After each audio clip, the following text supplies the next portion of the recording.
Back Carson Anderson. All right, Red Wings. We haven't really talked about it. They got a point out of Florida yesterday. Red Wings are at Tampa tonight. Philly caved, and that's helping. They've got 6 points out of a possible 18 in their last 9 games. And the Red Wings are now 2 points behind Philly for the last wild card spot, but the Red Wings actually have a game in hand on the Flyers. So I don't want to call it a virtual tie, but it can be if the Red Wings start taking care of business. I had this thought that I thought would be unpopular. I went to hockey guy Kenny and just ran it past him. I like the way they played against Florida. Better than what I've seen. And while a loss in a shootout is not optimal, they did grab a point. Points are valuable. And I'm wondering, can you turn it around in a loss? Can you play better? It's so much better than the 4-0 loss to Carolina. It's so much better than the disappointing loss at Washington. If they can maintain the effort they showed Saturday for some of these opponents coming up, I kind of hope that Saturday, even though it wasn't the greatest result, could be a beginning of a turnaround. Jake Wallman returns his first game since St. Patrick's Day, so it's been a couple weeks. So that's good to get him back in the lineup. That should help them out. I think the loss on Saturday just one of these guys shake off. A couple bad goals, not Lions' fault. One goes off the skate blade of, or if it was the stick of Mo Sider, and just got to deal with it, right? Mm-hmm. Keep your head down, keep focused. Let's go, because they have played better. They played better, and there's not much to show for it record-wise. But I think that has to be. I think they have to be reminded of the fact you have played better. You're playing against great teams, and you've played better. All right, you got 8 games left to make something happen. There's 16 points left on the season. Can you get double digits in those point totals? I mean, you're going to need it. You just got to get one more than Philly, yeah. and. It's kind of shaping up that might be the race when this is all said and done. It's kind of been a rotating cast of who you're going head-to-head against. It feels like there's only a couple teams you're even looking at in the standings now. Philadelphia, Washington, and the Islanders. You got the Islanders chasing you. Mm-hmm. You're chasing Philadelphia, and Philadelphia is just falling behind Washington. So Washington's not way the heck out there, but one of those two teams is in. Because one of those two teams ends up being the third team in the third place in the division. So it's really between Philadelphia, whichever team doesn't, and then the Islanders. It's not like Tampa isn't playing for something here. They're a few points behind the Maple Leafs right now, and they're trying to get into that third spot. But they're playing really good hockey. But if we were doing a show in Tampa, and I'm hosting it from I'm doing a Lightning pregame show, I'm talking about, hey, you need your best effort because we're playing tonight. We, the Lightning, are playing a desperate hockey team that needs these points. And so don't think because they're behind you in the standings that this is a gimme, because it's not.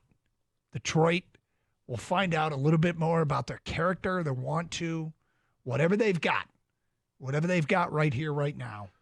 Well, they got to match it because every team, it feels like every team in the conference is going to still feel like they got a shot, except for Columbus and maybe Ottawa. But Penguins have 75 points. The Devils have 76. The Islanders, who are behind the Wings, have 77. Buffalo's got 75.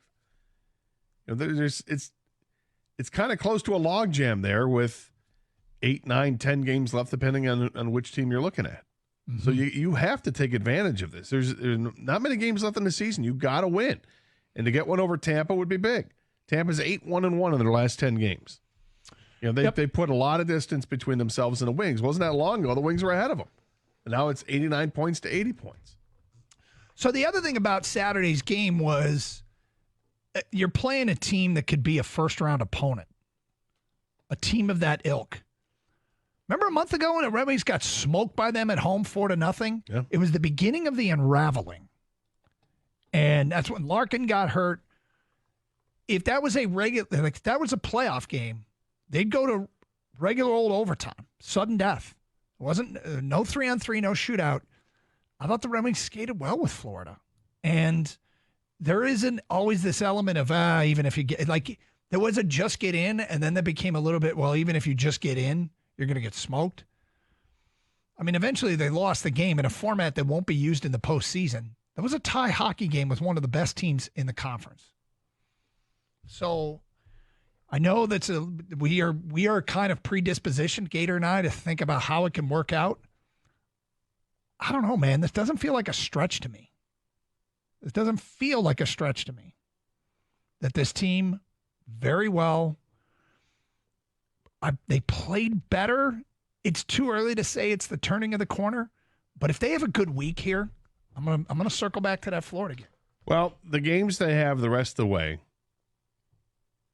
Tampa tonight. Tampa's playing good hockey, right? Then they play. Then they go Friday. They return home finally for the first of three home games.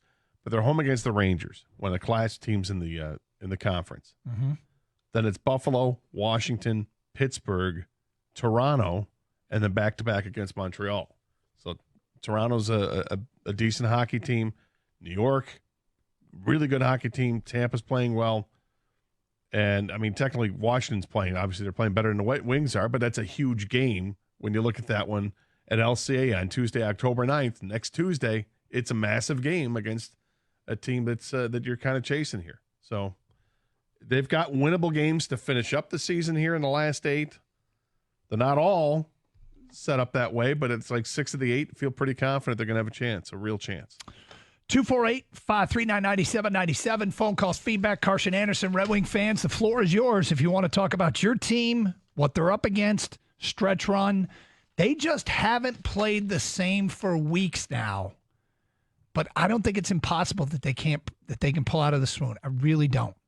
And I'm not going all April Fools on you. I wouldn't be shocked. Well, if they start to play better in these final 8 games. They've been so bad, that's not who they are. I'm excited to see Wallman come back. I like what I've seen from Edvinsson. He's not trying to do too much. You know, if he makes a mistake, he doesn't dwell on it. He makes up for it and doesn't compound the problem at all by, letting the guy who he just turned the puck over to beat him the next time. 248-539-9797.